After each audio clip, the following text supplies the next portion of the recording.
নিজে পুত্রবধূকে জিজ্ঞাসা করতে পারে না, স্ত্রীর মাধ্যমে জিজ্ঞাসা করতেছে যে তোমার পুত্রবধূকে জিজ্ঞাসা করো সে কোত্থেকে সুগ্রাণ ব্যবহার করে, সে রাস্তা দিয়ে বাহির হয়, পুরা পাহাড় কেন, মক্কা কেন চতুর্দিকে সুগ্রাণে মোহিত হইতে থাকে।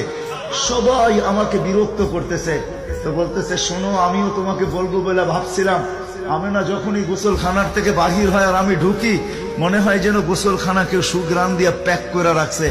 আমি জিজ্ঞাসা করব কিন্তু ভাবতে লজ্জায় জিজ্ঞাসা করতে পারতেছি না যে এক তো স্বামী হারা পুত্রবধূ, স্বামী নাই, বড় দুঃখী।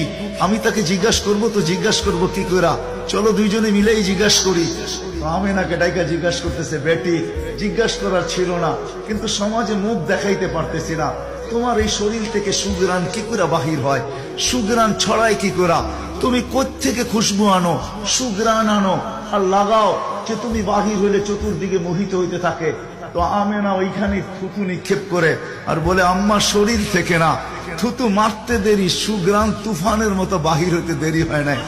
বলছে আম্মা সুগ্রাণ শরীরে না, শুধু আম্মা এই থুতুতে পর্যন্ত সুগ্রাণ। আম্মা এই সুগ্রাণ আমার না, প্যাকেটটা সুগ্রাণ, প্যাকেটটা।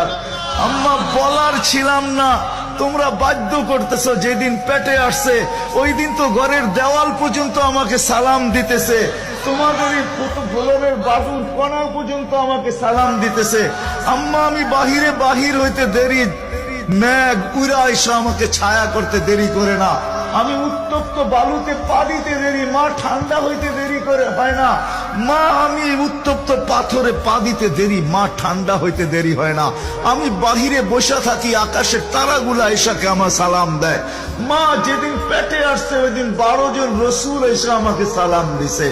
ওই রাত্রে আইসা মা আমাকে মারিয়াম, মা আমাকে আসিয়া, মা আমাকে উখতা মুসা কুলসুম, তিনজন এসে আমাকে মালা পড়ায় গেছে যে দুজাহানের বাদশা তোর পেটে চলে আসছে। মা শুধু এইখানেই ক্ষান্ত না, আমি যখন বাহির হই তো বারুর করা পর্যন্ত আমাকে সালাম দিতে থাকে। কুয়ার পাশে যখন যাই মা, তো আমাকে আর রশি দিয়া, ওই দিনের পর থেকে আজ পর্যন্ত রশি দিয়া পানি উঠাইতে হয় নাই। আমি কুয়ার পাশে যাইতে দেরি, কুয়ার পানিগুলা উছলায় উপরে আসতে দেরি করে না। কলকল শব্দ করতে থাকে, পানিগুলা যেন বলতে থাকে, আমেনা তুই কেন চলে আসছিস? দুজাহানের বাদশা তোর পেটে, তুই হুকুম দিলেই তো আমরা বাড়িতে যেয়ে ভোড়া দিয়ে আসতাম।